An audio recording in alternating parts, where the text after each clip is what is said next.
बिस्मिल्लाहिर्रहमानिर्रहीम। आज हम देखेंगे कि डेट ऑफ बर्थ हम किस तरीके से फाइंड करते हैं।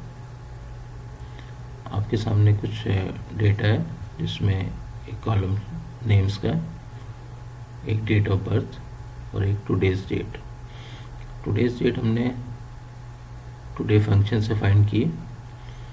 ये आपको उसी दिन की डेट रिटर्न करता है और इसका और एक फ़ायदा ये है कि आप कुछ दिनों के बाद अगर इस फाइल को खोलें तो ये उसी दिन की डेट आपको रिटर्न करेगा। तो हम देखते हैं कि किस तरीके से डेट ऑफ बर्थ फाइंड की जाती है। आमतौर पे जो तरीका राइज है डेट ऑफ बर्थ फाइंड करने का, वो इस तरीके से फाइंड की जाती है। Is equal to bracket open today's date minus date of birth bracket close divided by 365। तो ये आपको डेट ऑफ बर्थ रिटर्न करती है उसने।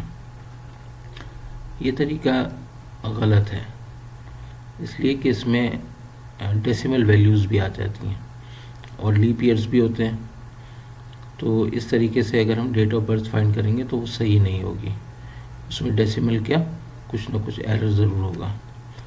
तो हमारे पास एक फंक्शन है, उस फंक्शन को हम कहते हैं डेट डिफ फंक्शन। तो इसको इस्तेमाल करते हैं। Is equal to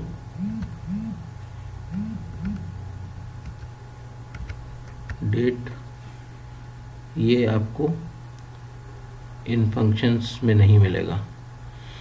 date dif bracket open date of birth. बेहतर तरीका ये है कि आप कॉलम को फ्रीज कर लें, 3 दफ़ा F4 प्रेस करें तो आपका कॉलम फ्रीज हो जाएगा। कॉमा टुडेज डेट, इसको भी 3 दफ़ा F4 प्रेस करके कॉलम को फ्रीज कर लें। देन कॉमा कोटेशन में आप लिखें वाई, क्योंकि नंबर ऑफ ईयर्स हम फाइंड करना चाह रहे हैं, और इस कोटेशन को क्लोज कर दें और ब्रैकेट को भी क्लोज कर दें। तो अब मैं एंटर करता हूं इसको,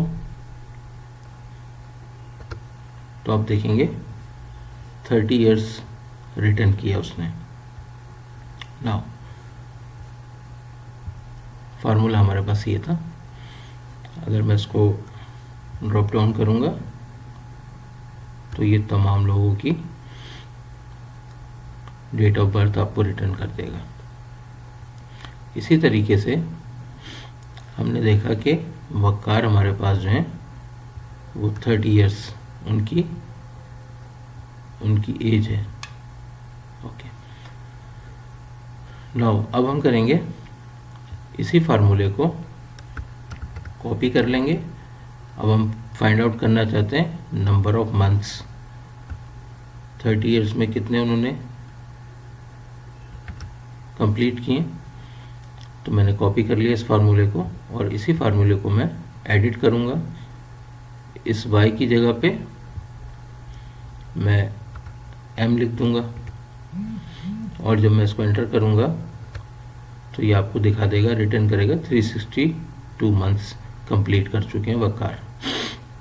इसी तरीके से अगर मैं इसको ड्रॉप डाउन करूँगा तो ये तमाम लोगों के डेट ऑफ बर्थ फाइंड कर लेगा, नंबर ऑफ मंथ्स फाइंड करेगा। फिर आप number of completed days find करना चाहते हैं। इसी फार्मूले कॉपी और पेस्ट करें और डबल क्लिक करेंगे तो हम इसको एडिट कर सकेंगे।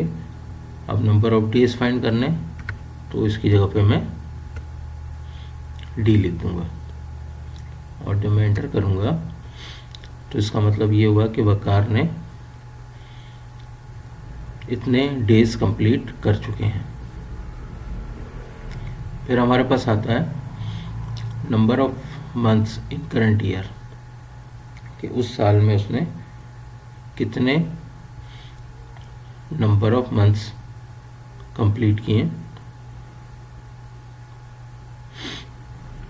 तो मैं इसी फार्मूले को कॉपी करूँगा और इस जगह पे पेस्ट कर दूँगा। डबल क्लिक करने से मैं इसको एडिट कर सकूँगा।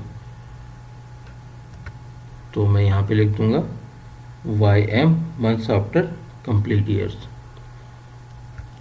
YM। और जब मैं इसको एंटर करूँगा तो ये आपको दिखा देगा कि इसने 2 मंथ्स जो हैं उस मंथ के कंप्लीट कर लिए हैं। अगर आप इस डेट ऑफ बर्थ में देखें 25 अक्टूबर से 35 दिसंबर, तो 2 मंथ्स होते हैं। और नंबर ऑफ डेज अगर मुझे फाइंड आउट करने, इस मंथ में कितने नंबर ऑफ डेज कंप्लीट कर लिए, तो मैं उसको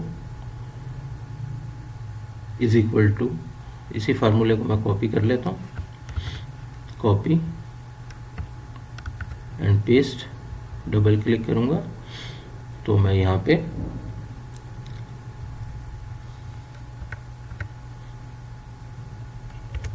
MD कर दूँगा। जब एंटर करूँगा तो बता देगा कि 5 डेज कंप्लीट कर लिए। इसका मतलब वकार जो है 30 ईयर्स 2 मंथ्स एंड 5 डेज के हैं। तो इसी तरह से मैं इसको फिल करूँगा तो तमाम लोगों का डिस्प्ले कर देगा। तो ये हमारा जो था डेट डिफ फंक्शन था। That's all.